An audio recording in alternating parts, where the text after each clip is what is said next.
하나님 말씀 봉독하겠습니다. 이사야 53장 4절에서 6절까지입니다.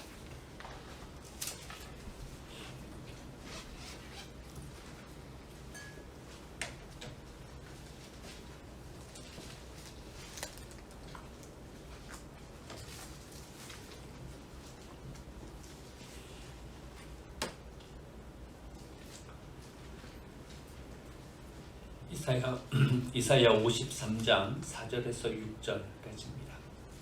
하나님의 말씀입니다. 그는 실로 우리의 질고를 지고 우리의 슬픔을 당하였거늘 우리는 생각하기를 그는 징벌을 받아 하나님께 맞으며 고난을 당한다 하였노라. 그가 찔림은 우리의 허물 때문이요 그가 상함은 우리의 죄악 때문이라. 그가 징계를 받음으로 우리는 평화를 누리고 그가 채찍에 맞음으로 우리는 나음을 받았도다. 우리는 다 양 같아서 그릇 행하여 각기 제 길로 갔거늘 여호와께서는 우리 모두의 죄악을 그에게 담당시키셨도다. 아멘. 옆에 계신 분들과 함께 인사 나누겠습니다. 은혜의 자리에 잘 오셨습니다. 우리 온라인으로 예배하시는 분들도 자기 스스로를 향하여서 은혜의 자리에 잘 섰습니다. 함께 격려하면서 예배했으면 좋겠습니다. 눈 내리는 주일 아침입니다. 아침 일찍 나오는데 한 3살이나 됐을까요? 꼬마 아이를 아빠가 데리고 나왔어요. 데리고 나왔는데 눈을 보면서 신기해가지고 어쩔 줄 몰라 하는 거예요. 앞으로 전진이 안 돼요. 아이가 계속 머물러서 눈을 만지고 보고. 근데 저는 나오면서 생각하는 생각이 아이고 눈이 와서 오늘 성도님들 교회 오시기 힘드시겠네. 눈이 와서 운전하시는 분들 힘들겠네. 또 기림이도 생각했어요. 야, 그 멀리서 오늘 또 운전하고 올 수는 있을란가. 이런 생각하면서 오는데 그 아이가 그러고 있더라고요. 그래서 이렇게 생각하면서 야, 내 마음 가운데 이 동심이 다 없어져 버렸구나. 눈을 보면서 즐겁고 행복하고 야 아름답다. 진눈깨비가 와가지고 나무에 얼마나 하얗게 전부 다 입혀져 있는지 보니까 예쁘더라고요. 근데 예쁜 마음은 하나도 없고 그냥 걱정만 되는 것을 보면서 야, 이 순수하고 어떤 동심 같은 이런 마음을 다 잃어버리고 이래 살아도 괜찮은가 하는 어떤 그런 생각을 좀 해드렸습니다. 왜 우리 마음이 이렇게 변해버렸을까? 어쩌면 이기심 때문이 아닐까? 우리만 생각하는 또 내가 살아가는 그 삶만 생각하는 그런 마음 때문에 이런 우리 마음속에 있는 이런 정서적인 마음들이 서정적인 마음들이 다 사라져버린 것은 아닌가 그런 생각을 해보게 됐습니다. 여러분 우리가 살아가는 우리의 삶은 대부분요 내가 어떻게 살까? 나를 어떻게 이 세상 가운데 나타낼까? 나를 어떻게 이 세상 가운데 과시할까? 이런 생각을 가지고 살아갑니다. 근데 오늘 본문에 나오는 예수님의 삶을 보면요 좀 다른 삶을 살아가고 계시는 것을 보게 돼요. 4절 말씀 보니까요. 그는 실로 우리의 질고를 지고 우리의 슬픔을 당했다. 여러분 남의 질고를 지고 남의 슬픔을 당할 사람이 어디 있겠어요? 자기가 행복하고 자기가 더 잘 되기를 바라는 것이 다 사람들의 마음인 것이죠. 그래서 우리는 그런 예수님을 바라보면서 어떻게 생각하냐 하면 우리는 생각하기를 그는 징벌을 받아 하나님께 맞으며 고난을 당한다. 그런데 예수님은 우리의 질고를 지시고요 우리의 슬픔을 당하셨는데요 우리는 그 예수님을 바라보면서 하나님께 징계받아 갖고 저렇게 고통을 당하시는구나 이렇게 생각하고 있단 말이죠. 이사야는요 총 66장으로 이루어져 있어요. 39장까지가 제1 이사야이고요 40장부터가 제2 이사야 이렇게 나누어져 있어요. 성경 권수랑 똑같죠. 66권인데요 구약이 39권이고 신약이 27권이잖아요. 그런데 이사야도 이렇게 딱 두 부분으로 나누어져 있어요. 29장까지 39장까지 그리고 40장부터 66장까지. 근데 더 놀라운 것은요 이사야 40장에서는요 세례 요한의 이야기를 하고 있어요.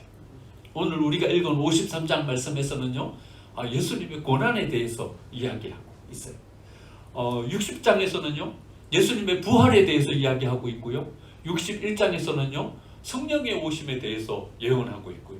66장 마지막 장에서는요, 최후의 심판에 대해서 말하고 있어요. 여러분 놀랍지 않습니까? 이사야는요, BC 730년 사람이에요. 예수님 오시기 전 730년 전에요, 이미 하나님께서 그에게 계시로 주신 말씀이요, 신약시대 예수님이 오시면 어떤 상황이 펼쳐질까에 대한 이야기를 거기서 다 해놓고 있어요. 오늘 우리가 읽은 53장에서는요, 예수님이 이 세상에 오셔갖고 어떤 고난을 당하시고 예수님의 삶이 어떻게 될 것인가에 대한 말씀을 여기에서 이렇게 해놓고 있어요. 말씀이 하나님의 말씀인 이유인 거예요. 그냥 여기에 기록된 게 이사야의 생각과 이사야의 어떤 생각을 여기다 기록해 놓은 것이 아니라 하나님께서 그에게 허락해 주신 것을 여기에 기록했다 고백할 수밖에 없는 말씀이 바로 이 하나님의 말씀인 것이죠. 이사야는 하나님의 계시를 통해서 말씀을 기록했는데요, 예수님이 이 세상에 오시면 그는 우리의 질고를 대신 지시는 분이시다. 우리의 슬픔을 대신 당하시는 분이시다. 그래서 우리는 그 즐거움 가운데 노임을 얻게 되는 것이고 우리는 그 슬픔을 극복하고 이길 수 있게 되는 삶이다. 이렇게 이야기하고 있는 것입니다. 그런데 여러분, 질고를 지는 사람은 어떤 사람입니까? 어떤 사람이 질병 때문에 고통당합니까? 약한 사람이에요. 그렇죠? 약한 사람이 질병 때문에 고통당합니다. 어떤 사람이 슬픔을 당합니까? 슬픔 당하는 사람은요, 힘이 없는 사람이에요. 힘 있는 사람은요, 오히려 슬픔 당할 만한 모든 일들을 극복하고 이기는 사람이죠. 그래서 미리 막고 미리 예비하고 해가지고 그 삶이 슬픔 당할 일이 별로 없는 거예요. 힘없는 사람이 슬픔 가운데 빠지고 힘없는 사람이 고통 가운데 빠지게 되는 것이죠. 여러분, 힘은요, 우리가 스스로 어떤 목표를 세워놓고 그 목표를 달성할 수 있는 능력, 그걸 힘이라고 그래요. 여러분, 힘 있는 사람은요, 목표를 세워놓고 그 목표를 이루어요. 그런데 힘이 없는 사람은요, 목표를 세워놓긴 하지만 그 목표를 이루지를 못하죠. 그래서 모두 다 우리는 힘을 원해요. 내가 힘 있는 사람이 되어서 내가 세우는 목표도 이루고 내가 가지고자 하는 행복도 성취하면서 내 삶을 살아가자, 그런 삶을 원하는 거죠. 대부분 사람들은 이 힘을 가지고 질고를 당하지 않고 슬픔을 당하지 않고 이 세상 가운데 기쁨 가운데 강건한 가운데 세워지기를 원하는 거죠. 질고를 지고 슬픔을 당하는 사람은요, 하나님께 징계당하는 것이다, 그래 생각해요. 우리가 예수님을 바라보면서 우리가 예수님을 모를 때는요, 그래 생각했다는 거죠.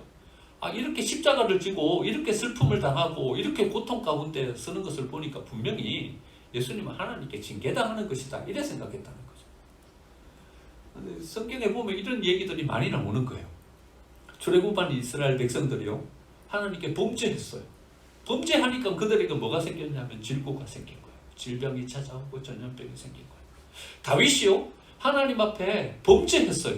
범죄하고 나니까 어떻게 되냐 하면요, 그가 인생의 내리막길을 가게 되는 거예요. 슬픈 일들만 계속 생기는 거예요. 여러분, 다윗의 삶은요, 아주 명확하게 딱 양분돼요.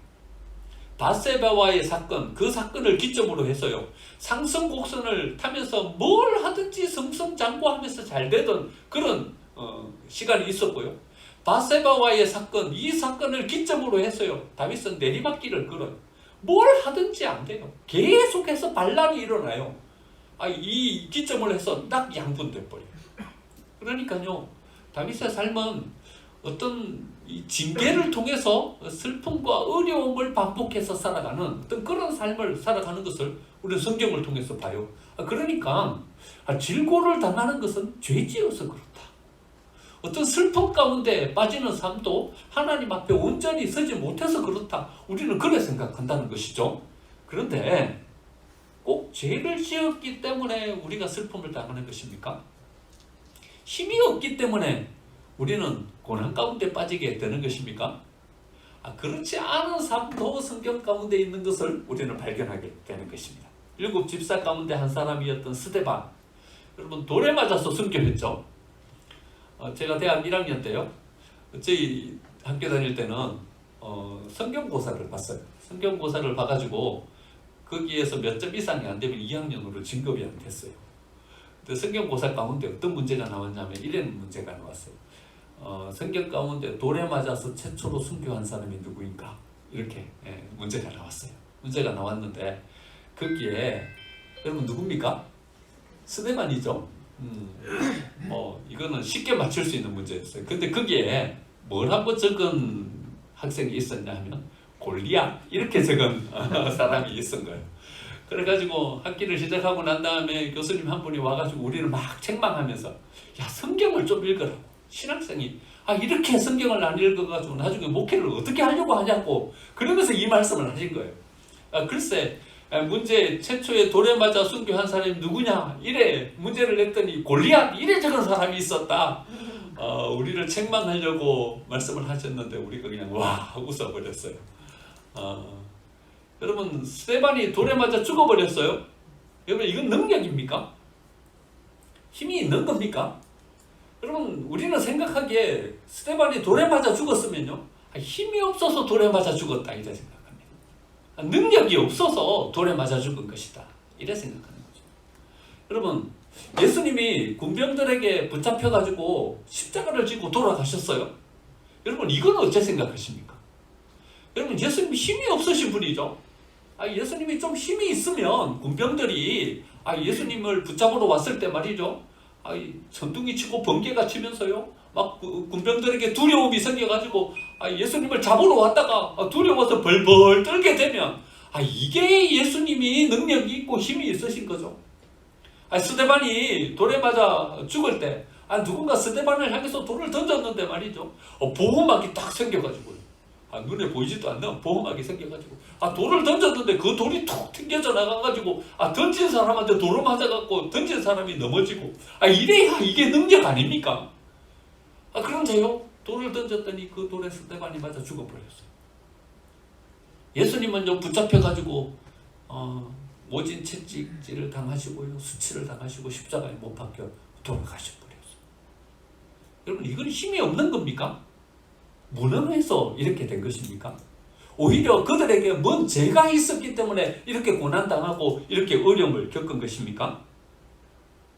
여러분 오히려 돌에 맞아 죽는 것이 더 큰 능력일 수 있는 것입니다. 여러분 오히려 십자가를 지고 고난당하며 죽는 것이 더 큰 능력일 수 있는 것입니다. 여러분 왜 이것이 더 큰 능력일 수 있습니까? 목적이 달라서 그렇습니다. 여러분 스데반의 목적은요 자기를 증명하는 것이 아니라 그를 통해서 예수 그리스도를 증명하는 것이 그의 삶이었습니다. 예수님의 목적은요 내가 누구인지를 이 세상 가운데 나타내는 것이 목적이 아니라 그가 십자가를 지고 오히려 희생의 제물이 되므로 세상의 모든 사람들을 구원해내는 것이 그의 목적이었기 때문에 그런 것입니다. 여러분 우리의 목적은 우리의 힘으로 우리의 야망을 이루는 것이 우리의 목적이죠. 그런데 예수님의 목적은 인류를 죄에서 구원해내는 것이고요. 스데반의 목적은 예수님을 증거하는 것이 목적이었습니다. 목적이 다르니까는요. 그 힘을 다른 곳에 쓰는 거예요. 여러분 힘이라는 게 뭡니까? 아까 정리해드렸죠. 힘이라는 것은 자기의 꿈을 세워놓고 자기의 비전을 세워놓고 그 비전과 꿈을 이룰 수 있는 능력 그게 힘이라고 그랬어요. 그러니까 스데반의 목적은요. 예수님의 목적은요. 우리가 생각하는 것처럼 그냥 자기의 야망을 이루는 그것이 목적이 아니었기 때문에 오히려 스데반은 돌에 맞아 죽는 것이 능력이었고요. 예수님은 십자가에 못 박혀 돌아가시는 것이 예수님의 능력이었던 것이죠. 여러분 중국의 모사 가운데 한신이라는 사람이 있어요. 유방과 함께 한나라를 세운 사람이죠. 그런데 한신이 한 번은 길을 가는데 불량배들이 나타났어요. 나타나가지고 한신에게 시비를 거는 거예요. 너희가 우리를 죽일 수 있으면 한번 죽여봐라. 그러면서 막 시비를 거는 거예요. 근데 한신이 자꾸 이렇게 저렇게 피해 가려고 하니까 우리를 못 죽이겠으면 우리 가랭이 밑으로 지나가라. 이러는 거예요. 그 한신 장군이지 않습니까? 그런데 불량배들이 동네 불량배들 이길 수 없었겠습니까? 그런데요 우리 가랭이 밑으로 지나가라 이랬더니 한신이요 기어서 그 동네 불량배들의 가랭이 아래로 지나가 버리는 거예요. 여러분 칼을 빼서 그들을 대항해서 싸우면 한 칼에 다 나가 떨어질 대상들이었어요. 그런데요 한신은 그들의 가랭이 밑으로 지나가 왜 한신이 불량배들의 가랭이 밑으로 지나갈 수 있었을까? 그건 한신의 목적이 달랐기 때문에 그래요. 그냥 단지 이 불량배들이랑 싸워가지고 자기가 누구인지 증명하는, 자기가 누구인지 과시하는 그것이 그 한신의 목적이 아니라, 한신은 이 썩어 빠진 나라를 다시 세우는, 그래서 사람들이 살만한, 모든 사람들이 행복할 만한 그런 나라를 세우는 것이 이 한신의 목적이었던 거예요. 그래서 사소한 것, 작은 것에는 마음도 두지 않았던 거예요. 오히려 가랭이 밑으로 지나갈 수도 있었던 거예요. 그래서 한신이 한 나라를 세울 수 있었던 거예요. 어쩌면 예수님이 가지신 목적도 이런 것이 아닐까요?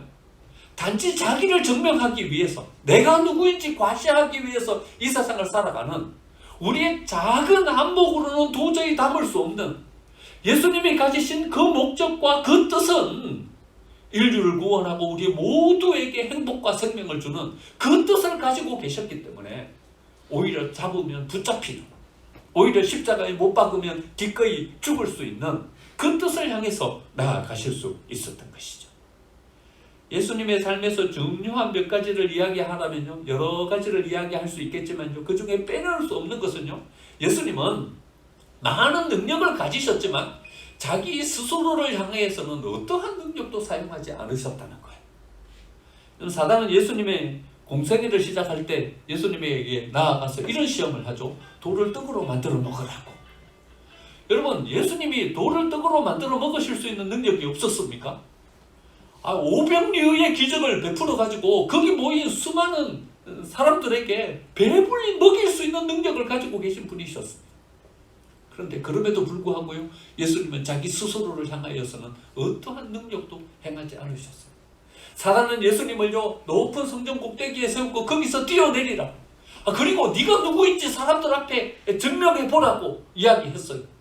하지만 예수님은요, 그 사단을 향해서 사단아 물러가라 외치시면서 오히려 자기의 능력을 자기에게 쓰지 않으셨어요. 예수님 십자가에 못 박혀 돌아가실 때 사람들은 조롱하면서 예수님을 비웃으면서 이야기했습니다. 거기서 내려와 보라고. 거기서 내려와 보라고. 네가 스스로 너를 그리스도라고 말하지 않았냐고. 거기서 내려와 보라고. 그리고 네가 그리스도인 것을 우리 모든 사람들 앞에서 증명해 보이라고. 하지만 예수님은요, 풍랑을 잠잠케 하실 만한 그런 능력을 가지고 계셨음에도 불구하고요, 자기 스스로를 향해서는 어떠한 능력도 행하지 않으셨어요. 그러니까 예수님의 삶은요, 자기를 증명하기 위한 삶이 아니었던 거예요. 내가 누구인지를 세상 사람들 앞에 나타내기 위한 그런 삶이 아니었던 거예요.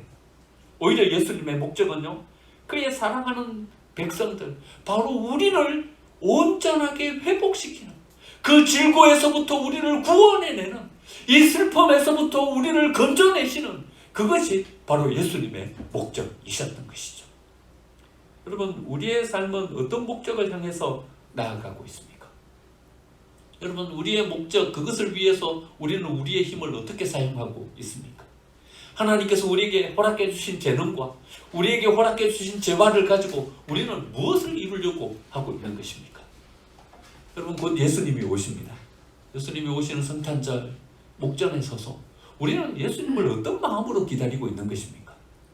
예수님을 기다리고 있는 것이 단지 내가 가지고 있는 여러 가지 곤란한 문제, 이거 해결하기 위해서 예수님을 간절하게 기다리고 있지는 않습니까? 그저 내가 겪고 있는 고난과 아픔, 이거 해결하기 위해서, 내가 더 큰 야망을 가지고 이 세상 가운데 더 큰 성공을 이루기 위해서 그 예수님을 우리의 삶의 도구로 이용하려고 예수님을 기다리고 있지는 않습니까? 하지만 예수님이 이 세상에 왜 오셨는지를 한번 생각해 보면요, 우리는 또 다른 마음을 가지고 그 예수님을 기다릴 수 있게 되는 것입니다. 예수님은 자기를 증명하기 위해서 그 삶을 살아가신 것이 아니라 오히려 우리를 구원하시기 위해서 이 삶을 살아가셨기 때문입니다. 우리가 그 예수님의 고난을 통해서 우리의 질고를 벗었다면, 우리가 예수님의 그 슬픔을 통해서 우리의 마음 가운데 평화와 기쁨을 회복했다면, 이제는 우리도 예수님처럼 이제는 무언가를 이룰 수 있는 그런 삶으로 우리의 삶을 세워갈 수 있어야 하는 것입니다. 토마스 칼라일이 쓴 영웅의 역사라는 책을 제가 여러분들에게 한번 소개시켜 드린 적이 있습니다. 영웅의 역사 그 책에 보면요, 아주 고대 시대 때부터 시작해가지고 이 세상을 이끈 영웅들의 역사에 대해서 기록해 놓고 있습니다. 그 영웅들이 왜 영웅이 되었을까? 역사학자의 눈으로 본 이 세상을 이끈 리더들의 특징들이에요. 토마스 칼라일은요 이렇게 이야기하고 있어요. 이 세상의 리더가 된 사람들, 그 사람들에게는 다른 사람들이 가지지 않은 독특한 하나의 특징이 있다. 그것이 뭔가 하면 바로 성실합니다. 이렇게 이야기하고 있습니다. 토마스 칼라일이 이야기하는 성실함이라는 것은요, 단지 우리가 쉬지 않고 열심히 일하는 그런 성실함이 아닌 거예요. 어떤 성실함인가 하면 이 세상이 우리에게 이야기하고 있는 것들에 대해서 성실함으로 반응하면서 나아갔던 사람들, 그 사람들이 세계를 이끄는 사람들이 되었다는 거예요. 누구의 슬픔을 바라보면서 외면하면서 눈 돌리는 사람이 아니라 누군가 슬픔을 가지고 있으면 그 슬픔에 대해서 우리가 성실하게 반응하면서 나아갔다는 거예요. 누군가 아픔을 가지고 있으면 그 아픔을 외면하면서 눈 돌리는 인생이 아니라 그 아픔에 대해서 성실하게 반응하면서 나아갔다는 거예요.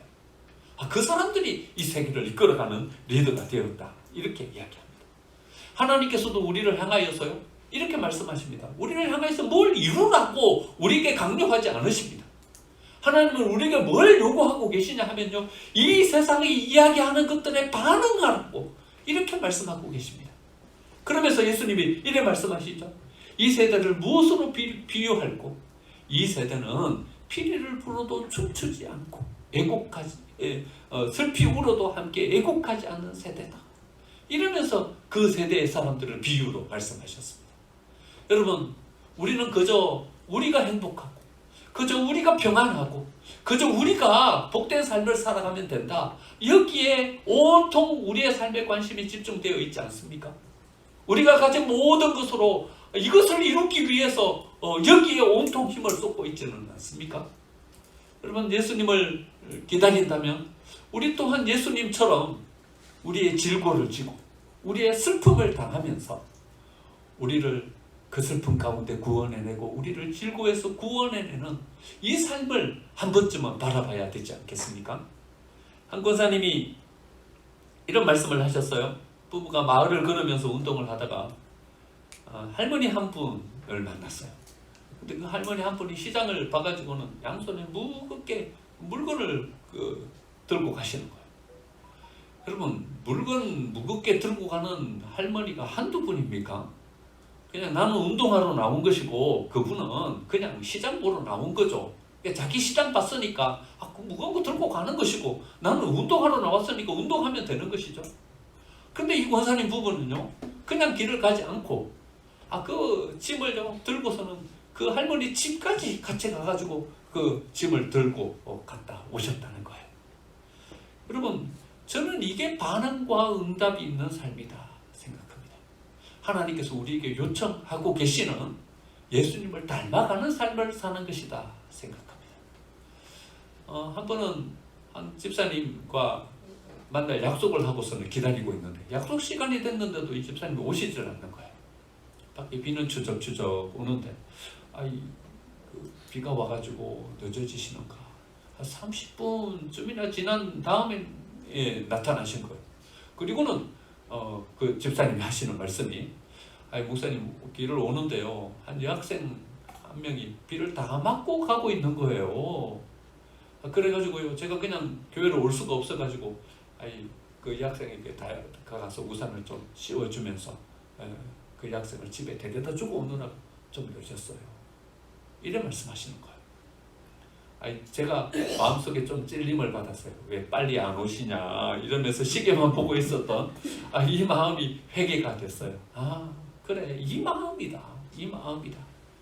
여러분, 예수님이 자기를 증명하기 위해서 살아가는 삶이 아니라 오히려 이 세상에 어려움을 당하고 슬픔 가운데 있고 아픔을 가지고 있는 사람들, 힘겹게 자기의 삶을 살아가기 위해서 애쓰고 있는 사람들, 그 사람들의 그 질고를 대신 지고 그 슬픔을 대신 당하면서 살아갔던 삶이라는 것은 바로 이런 삶을 살아가는 것이 아닐까요? 여러분, 예수님의 오심을 간절하게 기다리면서 우리가 어떤 삶을 살아가야 할지 우리의 마음의 준비를 가지고 예수님을 맞을 수 있는 우리가 되기를 간절히 소망드립니다. 네. 두 번째로 한번 생각해 볼 수 있는 것은요, 예수님은 이기기 위해서 이 세상에 오신 것이 아니라요, 패배를 선택하시고 지기 위해서 이 세상에 오셨다는 거예요.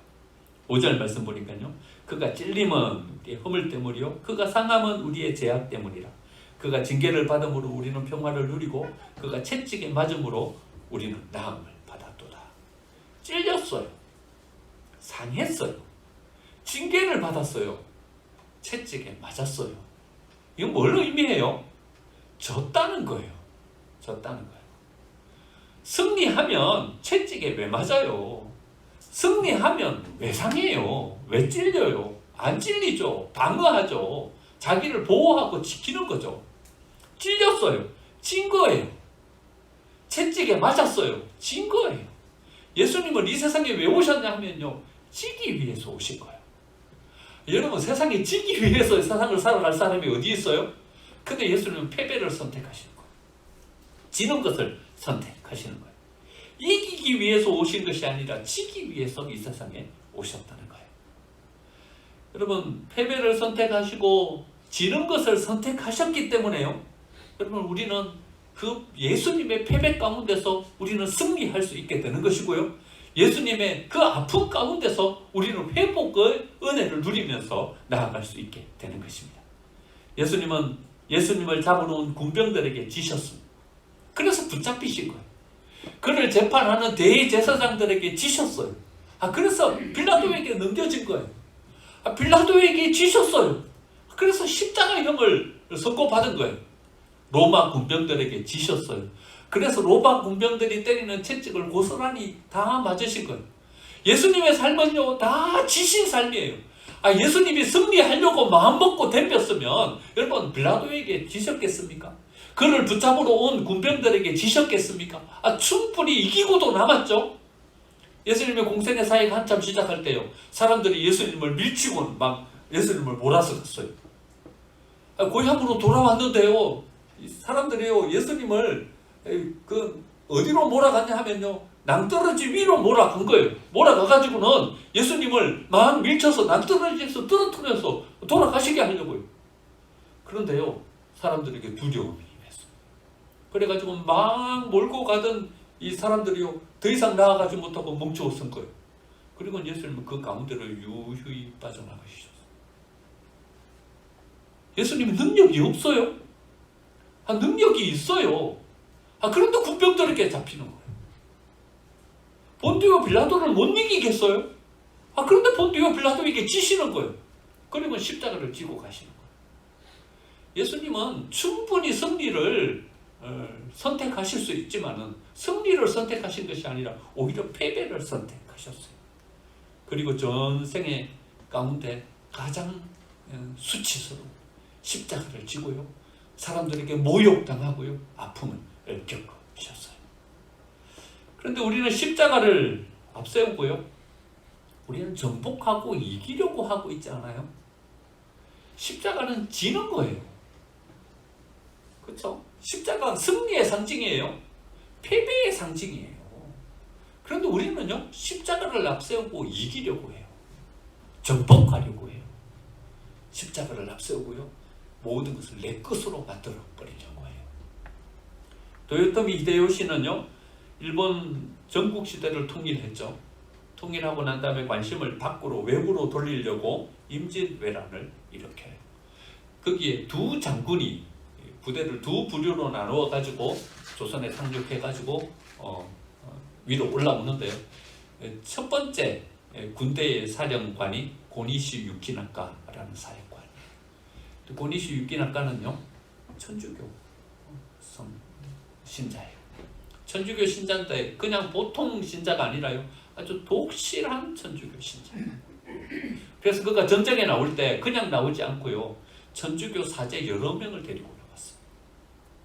그리고요, 매일 저녁 미사를 드렸어요. 그리고 그의 부하 대부분의 장수들은 다 가톨릭 신자였어요. 기독교인이었어요. 고니시 유키나카의 대장 깃발은요, 십자가였어요. 빨간색 비단에다가 하얀색으로 십자가를 수놓은, 그것이 고니시 유키나카의 대장 깃발이었어요. 그런데 고니시 유키나카는요, 매일 저녁 미사를 드리고 그 다음날 전쟁을 치르는데요, 우리 조선을 아주 끔찍하게 유린했어요.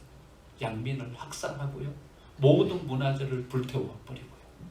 여러분, 임진의 외란 때 우리나라 문화재가 가장 많이 소실됐죠. 경복궁도 불타버리고요, 조선왕조실록도 몇 개나 불타버리고요. 수많은 양민들이 학살되고, 여러분, 조선 사람들의 코를 다 베어다가 일본에다 코무덤을 만들었죠. 여러분, 코무덤을 만든 사람이 누군 줄 아세요? 고니시 유키나카. 여러분, 십자가 깃발을 앞세우고요, 매일 저녁 미사를 드리고요, 저녁에 사제들, 그냥 전쟁을 치르러 간 것이 아니라 사제들을 데리고 나아가서 전쟁을 치르면서요, 이런 일들을 벌였습니다. 여러분, 고니시 유키나카를 보면서 이런 생각이 들지 않아요? 야, 이 사람은 도대체 어떤 믿음을 가진 사람인가? 십자가를 앞세우고 이렇게 무참히 짓밟고 자비가 없는 전쟁을 치를 수 있을까? 이런 생각을 하지 않아요? 근데 여러분, 교회들마다 십자가 없는 교회가 어디 있어요? 교회들마다 십자가가 다 있죠. 우리 교회도 여기 앞에 십자가가 있잖아요. 여러분, 십자가가 이기는 겁니까? 십자가는 이기는 게 아니에요. 십자가는 지는 거예요.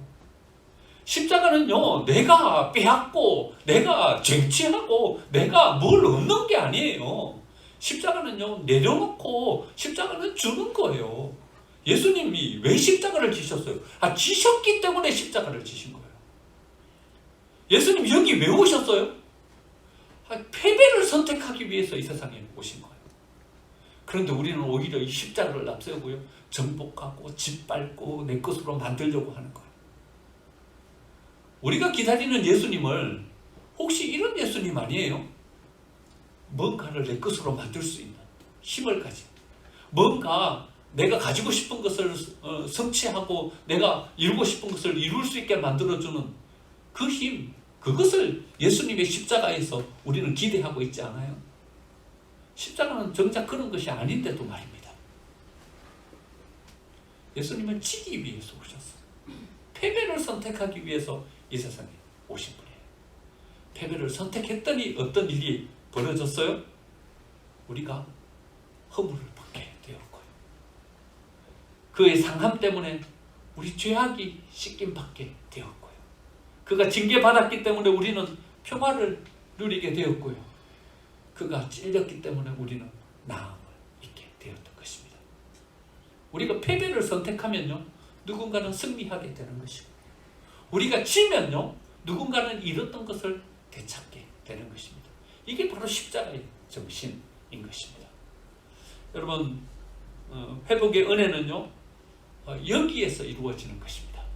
우리가 패배를 선택하면 패배로 끝나는 것이 아니라 하나님은 그것을 또 다른 회복의 역사로 만들어 가십니다. 그리고 결국에는요, 빌립보서 2장 9절에서 말씀하시는 것처럼 예수님도 온전하게 회복시켜 주시는 은혜의 역사로 이어집니다. 이러므로 하나님이 그를 지극히 높여 모든 이름 위에 뛰어난 이름을 주사 하늘에 있는 자들과 땅에 있는 자들과 땅 아래에 있는 자들로 모든 무릎을 예수의 이름에 꿇게 하시고 모든 입으로 예수 그리스도를 주라 시인하여 하나님 아버지께 영광을 돌리게 하셨느니라. 십자가는 우리는 지지만 하나님은 그것을 은혜로 승리로 만들어 가시는, 이것이 바로 십자가의 정신인 것입니다. 한번 우리의 삶 가운데 적용해 보겠습니다. 어떻게 우리는 이 삶을 살 수 있을까요?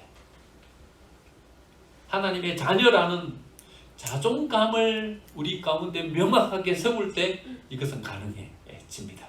낮은 자존감으로 희생을 선택할 수는 없어요. 그렇죠? 자기의 존재가 명확하지 않으면 양보하기 어려워요. 우리의 자존감이 명확하게 세워질 때 비로소 우리는 희생을 선택할 수 있고요, 하나님의 자녀라는 자존감을 가지고 우리는 양보를 선택할 수 있게 되는 것입니다. 학교 다닐 때 한 교수님이요, 강의에서 이런 말씀을 하셨어요. 자기는 집안 형편이 어려워가지고요, 등록금을 댈 수가 없었어요. 그래서 자기가 직접 벌어서 등록금을 댔어요. 그래서 한 언론사를 찾아갔어요. 지국장을 만났어요. 그래가지고는 자기를 여기 써달라고. 그랬더니 그 지국장이 그 교수님을 좋게 봐가지고는 채용을 해줬어요. 그래서 취직해서 거기서 돈을 벌어가지고 자기 등록금을 대가지고 그래 학교를 다닌 거예요. 그리고는 교수님이 이렇게 말씀하셨어요. 나는 그 언론사에 취직을 해가지고 매 새벽마다 언론을 각 가정으로 배달하는 일을 했다. 이렇게 말씀하셨어요. 그때까지도 무슨 말인지를 못 알아듣다가 한참 만에 생각을 했어요. 어떤 일을 하셨냐면 신문 배달을 하신 거예요. 신문 배달을 하면서 교수님은 자기를 이렇게 이야기하셨대요. 나는 한 번도 내가 신문 배달을 했다고 이야기를 하지 않았다. 나는 언론사에 취직을 해서 각 가정으로 언론을 배달하는 언론사 직원이었다. 이렇게 이야기했대요. 자기를 포장하려고 하는 것이 아니라요. 자기의 부끄러운 부분을 가리려고 하는 것이 아니라 내가 자존감을 가지고 세워지지 않으면 나는요 어떤 희생의 자리도 설 수 없다는 거예요. 내 자존감이 명확할 때 나는 나를 내려놓을 수 있는 것이고요, 내 십자가를 지고 갈 수 있다는 거예요. 왜 제자들이 다 뿔뿔이 흩어져서 도망갔는가? 그거는 예수님의 제자라는 사도라는 자존감이 없기 때문에 다 도망가 버렸다. 하지만 나중에 그들이 사도라는 자존감을 가지고 섰을 때 그들은 다 순교의 자리로 나아갈 수 있었다. 뭐가 우리로 십자가를 지고 이 세상 가운데 생명을 만들어갈 수 있는 힘을 가지게 하는가? 그것은 내 속에 세워진 자존감이다. 내가 하나님의 자녀라는, 나는 하나님의 사랑을 덧입은 자라는, 하나님이 나를 사랑하시고 나를 위해서 하나님은 모든 것을 다 내어놓으실 수 있을 만큼 나는 그런 소중한 사람이라는 이 자존감을 회복할 때 비로소 우리는 이 자리로 나아갈 수 있게 된다는 것입니다. 우리는 예수님의 오심을 기다리는 대림절을 보내고 있습니다. 여러분, 어떤 마음으로 예수님을 기다려야 합니까? 예수님은 이 세상 가운데 사시면서 자기를 증명하기 위해서 이 세상의 삶을 살지 않으셨습니다. 오히려 그의 목적은 우리를 질고해서 구원해내는, 우리를 슬픔 가운데서 구원해내는, 그래서 우리에게 마음의 평화와 기쁨을 회복시켜 주시는 그것이 예수님의 목표이셨습니다. 예수님의 이 세상에 오심은 이기는 것이 아니라 지시는 것이었습니다. 패배를 선택하셨습니다. 그래서 그가 찔림으로 우리의 허물이 벗겨졌고요, 그가 상함으로 우리의 죄가 씻겨졌습니다. 그가 징계받음으로 우리가 평화를 누리게 되었고요, 그가 채찍에 맞음으로 우리는 나음을 얻었습니다.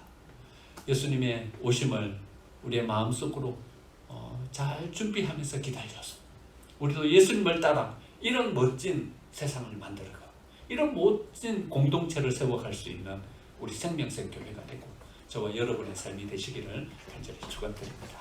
아멘.